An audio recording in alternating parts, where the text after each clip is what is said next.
시장의 흐름이 궁금하시다면 어떤 종목을 매매해야 될지 망설여지신다면 지금부터 함께 하시죠. 김종효의 픽 오늘도 출발하겠습니다. 이사님 안녕하세요. 네, 안녕하십니까. 네, 오랜만에 뵙는 느낌인데 주말도 보내고 왔지만 이번 주에는 주말 보내고 오니까 긍정적인 시장 분위기들이 좀 나오더라고요. 2,800을 뚫고 나면 고점을 좀 높이는 계기가 있지 않을까라는 바람이 부는 모습인데요. 오늘 장만 놓고 보면 다소 부진한 건 맞지만 이번 주 흐름도 궁금하고요. 일단 오늘 장 흐름부터 김종효 이사의 한마디 열어보겠습니다. 어떤 전망과 오늘 장 판단을 하실까요? 저점 높아지는지가 가장 중요하다라는 포인트네요. 네, 기존에 이제 시장에 대해서 말씀드릴 때 2,700을 중심으로 스윙하고 있다. 그 큰 흐름이 변하지 않고 지속되고 있다가 지난주에 삼성전자와 하이닉스의 강세로 인해서 위로 이제 탈출하려고 하는 시도가 나타나고 있다는 거죠. 2차 전지에서도 동일한 말씀을 드렸지만 2차 전지는 저 박스권이라고 생각하는데 이 박스권이 고점과 저점이 높아지는 박스권이면 가장 좋다라는 말씀을 드렸는데요. 지수도 마찬가지죠. 제한된 범위 내에서 예를 들어서 2,700을 중심으로 2,800, 2,600에서 갇혀있는 박스권 얼마나 답답하겠습니까? 그런데 분명히 시가총액 상위 종목인 반도체 종목군들의 이익 컨센서스가 계속 개선되고 있는 상황이기 때문에 그 실적을 기반으로 올라간다면 스윙을 하더라도 2,700을 중심으로 스윙하는 게 아니라 중심점이 조금씩 높아지는 스윙으로 가는 게 가장 좋단 말이죠. 그러면 지금에 있어서의 핵심 포인트는 외국인 매수도 중요하고 여러 가지 환율도 중요하고 주변 여건들 다 중요하지만 오늘 아시아 증시가 전반적으로 내려앉고 있는 가운데서도 국내 증시가 나름 견조하니까 저점을 높이는지가 중요하다. 따라서 한 앞으로 조정을 받더라도 2,685 이 정도에서 지지를 받고 다시 터닝을 하는 그 정도의 강세를 보여준다면 시장이 최소한 슈팅까지는 아니더라도 저점과 고점이 높아지는 그런 양상으로 좀 전개될 가능성이 있다는 측면에서 지금 중요하게 봐야 되는 것은 2,800이 중요한 게 아니라 조정받았을 때 저점이 높아지는지 여부가 중요하다. 이렇게 보고 있습니다. 고점을 높이는 것도 당연히 중요한 포인트지만 조금 더 안정적인 시장을 위해서는 우리의 대응이 편안해지려면 저점이 높아지는지 이 여부를 우리가 같이 판단해 봐야 된다라는 내용이었습니다. 기억해 봐야 될 것 같고요. 자, 그렇다면 아시아 증시 대비해서 그래도 선방해주고 있는 국내 증시 어떤 섹터가 주도해주고 있는 걸까요? 열어볼게요. 오전 내내 이야기 나옵니다. 자동차 그리고 부품주입니다. 현대차가 쏘아올린 공이죠. 인도 IPO 기대감이 크게 확산이 되고 있는데 이에 따라서 부품사들도 쭉 인도에 어느 정도 영향력을 끼치고 있는지 나열이 되더라고요. 어떤 종목에 대한 기대감이 있을까요? 네, 일단 IPO에서 돈 생기고요. 네. 그다음에 그 돈 생긴 걸 가지고 현대차가 가만히 있으려고 돈 생기는 건 아니겠죠. 추가 투자라든지 이런 걸 할 필요성이 높아지는 거고. 그러면 추가 투자는 전기차도 하겠지만 인도에 쓸 수 있는 그런 많은 차들의 공장을 늘리거나 이런 전략적 접근을 하지 않겠습니까? 물론 인도에 공장을 새로 지을 수 있을지 없을지는 굉장히 예측하기 어렵습니다. 네. 왜냐하면 인도에 워낙 법적인 문제 이런 문제들이 많기 때문에 어쨌든 인도에 이미 현대차와 같이 가서 거기에 공장이 있거나 바로 옆에서 생산해내고 있는 그런 업체들에게 효과가 가장 많이 나타날 가능성이 높고요. 개인적으로는 자동차 부품에 대해서 HL만도 SL을 계속 말씀드리고 있는데 해당 종목군들도 인도 진출에는 분명히 긍정적 영향을 미치고 있는 상황이기 때문에 그런 요인들이 저는 결부되어서 이들의 상승은 충분히 가능성이 있다라고 보고 있는데 다만 여기서 이제 주의하셔야 될 것은 오늘 급등하기 시작하면서 완성차 대비 상대적으로 밸류가 저평가됐던 종목군들이 바짝 그 정도의 밸류로 붙고 있고요. 두 번째로 인도는 나름 저가 차량이 주력이기 때문에 마진율이 생각보다 그렇게 높지가 않습니다. 그다음에 두 번째, 인도의 신차 시장은 아직 500만 대도 안 되는 비교적 작은 시장이라는 거죠. 물론 앞으로의 확장성에 대해서 굉장히 많은 기대를 가지고 있지만 BJP가 인도 이번에 선거에 어떻게 보면 심정적으로 졌다는 그런 평가가 나오는 양상이니까 그립을 놓칠 수도 있는 상황이에요. 그래서 인도의 가파른 성장률, 중산층의 증가 이런 것들이 소비주들에게는 긍정적인 영향을 미칠 수 있겠지만 생각보다 돈도 많이 들고 금리에도 영향을 받는 자동차주가 IPO 상장한 만큼의 기대감을 계속 보일 수 있을지는 저는 조금 의문점이 달고 있어서 그래서 관련된 종목군들 중에서 여전히 저평가되어 있는 뭐 SL 같은 종목군들은 괜찮게 보고 있지만 추가적으로 계속 이런 급등세가 나타나리라고 기대하는 것은 저는 쉽지 않다 이렇게 보고 있습니다.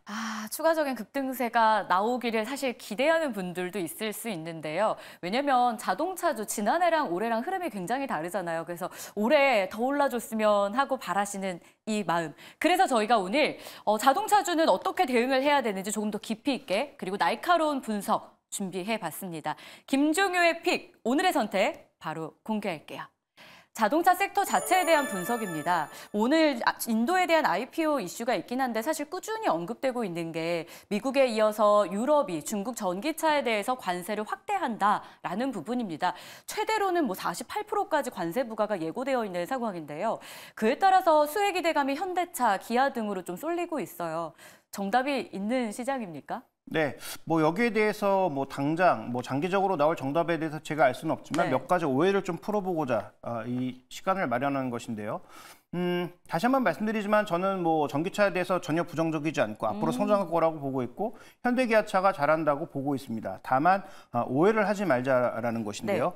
그러면 몇 가지 이제 우리가 포인트들을 보면서 정말로 유럽의 중국의 압박을 늘리면 현대기아차의 효과가 돌아오는 것인지 다른 쪽의 효과가 돌아가는 것인지를 살펴보도록 하죠. 좋습니다. 세 가지 포인트를 통해서 자동차 섹터 기대감은 분명 유효하고 잘하고 있는 건 맞는데 오해를 풀어야 될 내용이 있어서 살펴보겠습니다. 첫 번째 포인트 보겠습니다.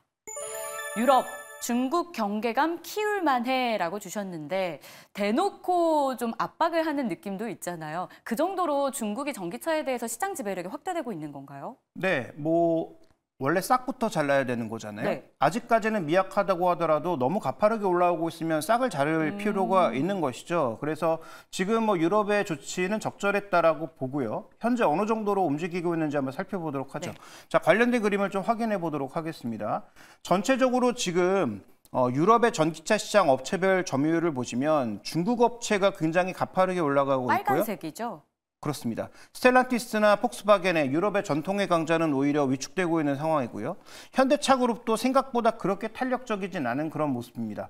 그러다 보니까 뭐 현대기아차도 그렇지만 지금 유럽의 전통의 강호들이 탄력이 줄고 있고 오히려 중국 업체들의 점유율이 너무 빠르게 늘고 있어서 이 관세는 적절했다라고 볼 수 있는 상황인 거죠. 그래서 이들에게 관세를 부여하는 것 자체는 적절한 조치였는데 여기서 우리가 중요하게 봐야 되는 것은 기존의 유럽의 전기차와 중국 전기차의 가격 차이가 그러면 관세 한 50% 정도 주면은 이 가격 차이가 급격하게 축소되는 것인가, 그래서 메리트를 상실하는 것인가에 대해서는 아마도 업체별로 조금 다를 수 있다고 봐야 될 것 같고요.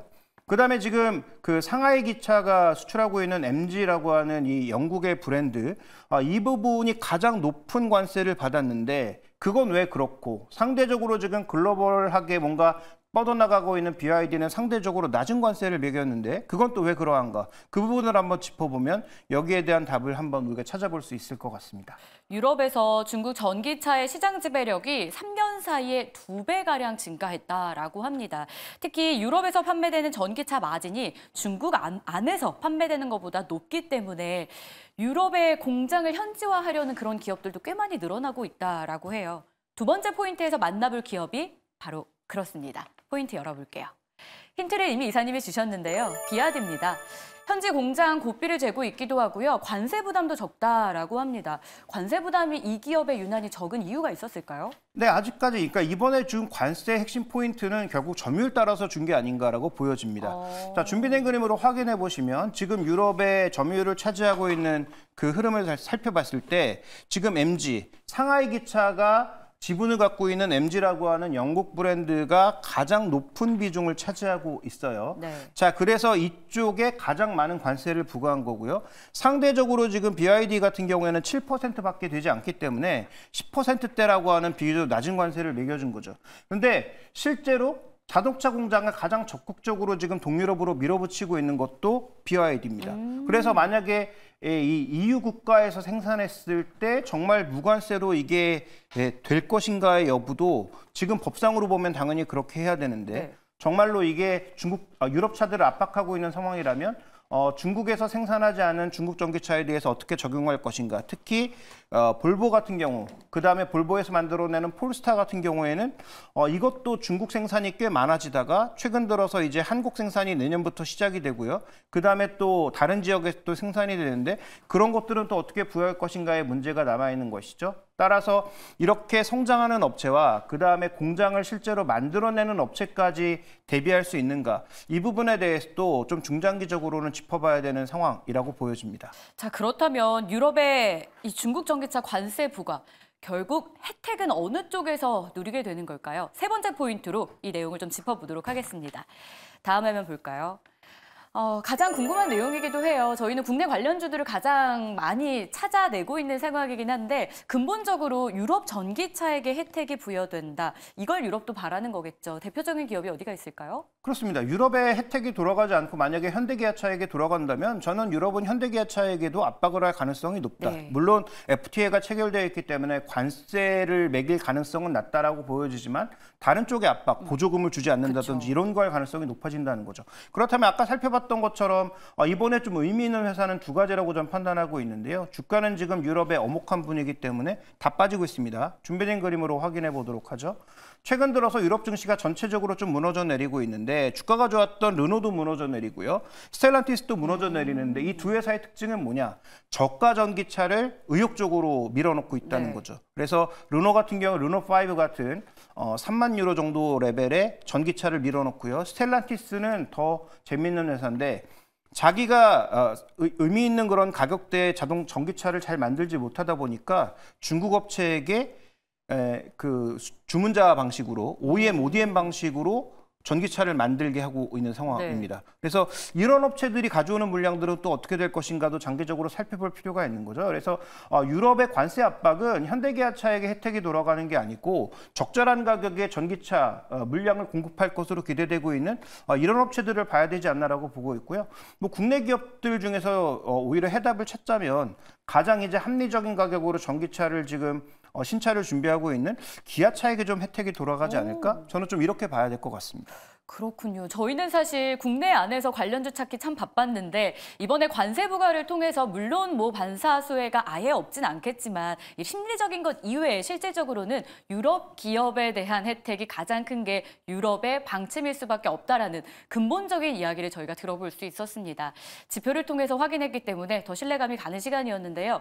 그래도 아쉬우니까 국내 관련주들 가운데 볼만한 기업이 있을지 궁금해요. 물론 이걸로 묶인 이슈가 아니더라도 개별 재료가 또 터질 만한 기업도 있고요. 모멘텀이 확실한 기업이 있을 수 있거든요. 네, 기아 같은 경우 EV3가 지금 뭐 생각보다 국내에서는 좀 많이 올라오지 않는 것 같은데 EV9 같은 경우에도 국내는 잘 안 팔리지만 해외에서는 없어서 못 팔 지경이라고 하잖아요. 그러니까 EV3 같은 나름 합리적인 가격의 전기차를 제공했을 때 유럽 사람들이 FTA로 인한 뭐 관세 효과도 있고 상대적으로 품질이 괜찮다라는 평가를 이루어주면 기아 쪽에는 저는 모멘텀을 전기차 쪽에선 더 줄 수 있다는 거죠. 물론 하이브리드를 못 하고 있는 것도 아니고요.